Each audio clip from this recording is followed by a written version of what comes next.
আজকে আইছিলাম মাধবপুর উপজেলার মাল্লা গ্রামে। ইউনিয়ন হইল বুল্লা ইউনিয়ন।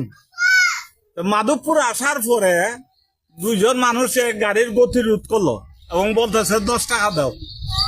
একটা টিকিট ধরাই দিল, হয় ফুইরা দেখেন। তখন ড্রাইভার একটু চেষ্টা করলো টাকা না দিয়ে আসার জন্য, তারপরও তারা মানতে নারাজ। যার ধরুন পরবর্তীতে আমার পকেটটাই দিছি 10 টাকা, আমার পকেটটাই দিছি, দুঃখ নাই। 10 টাকা না, আমি 100 টাকাও দিতে পারি। কিন্তু সমস্যা হয়েছে কোন জায়গায়, বারবার বলতেছিল যে টিকিট দিতেছি, ফুইরা দেখেন। এখন আমি সেটা ফুইরা দেখলাম। আরে ফুইরা যেটা দেখলাম, এটা লেখা আছে 1432 বাংলা সনের কাঠিয়ারা গাবতলি সিএনজি স্ট্যান্ডের খাস আদায়ের রসিদ। আপনারা একটু ক্লিয়ার ভাবে দেখাও। খাস আদায়ের রসিদ।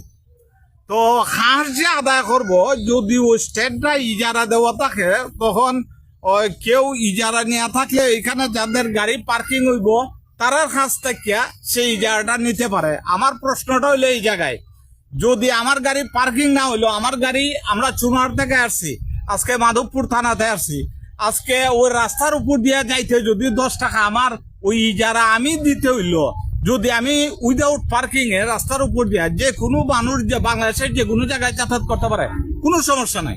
কিন্তু আমার যখন ইজারা দেওয়া যাইতে হইলো, তখন তো সেটা আমার কাছে মনে হইলো যে এটা ছাদাবাদী। এই যে আমার ড্রাইভার আছে, এটা তার বাড়ি হইলো চুনাহাট উপজেলার বদরগাজী বাজারে তার বাড়ি।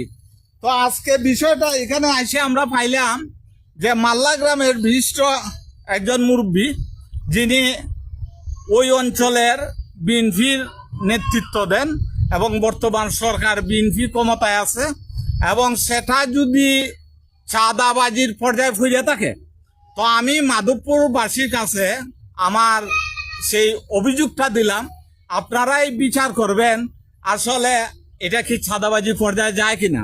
আর যদি সেটা সে পর্যায়ে যায়, আমি চেষ্টা করব, আমি বুল্লা ইউনিয়নের সভাপতি মিসুদ্দিন সাহেবের কাছে আমি সেই রিসিপ্টটা হস্তান্তর করতেছি, এবং উনি আলাপ করবেন মাধবপুরের স্থানীয় যারা আরো এখানে নেতৃবৃন্দ আছেন, এদের সাথে আলাপ করবেন আসলে এটা সঠিক কিনা। যদি সঠিক না হয়, অচিরেই এগুলা বন্ধ করা খুবই জরুরি, যাতে বিএনপির কোনো দাম খারাপ না হয়।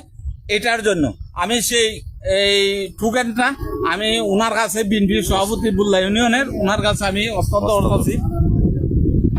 অবশ্যই এটা বন্ধ হবে, যে অবশ্যই বন্ধ। বিষয়ে এখন আপনার কোনো মতামত থাকলে একটু বলেন তো। আমার মতামত হইলো, এটা যদি চাঁদাবাজি হয়, অবশ্যই এটা বন্ধ হবে, চাঁদাবাজি চলবে। ধন্যবাদ আপনাকে, এবং বর্তমান সরকারের ভাবমূর্তি ক্ষুণ্ণ রাখার জন্য আপনারা পরিশ্রম করে যাবেন এবং দেশবাসীর আস্থা অর্জন করার চেষ্টা করবেন। ধন্যবাদ আপনাকে, আপনি সেটি দেখবেন বলে আমরা আশাবাদী। ধন্যবাদ।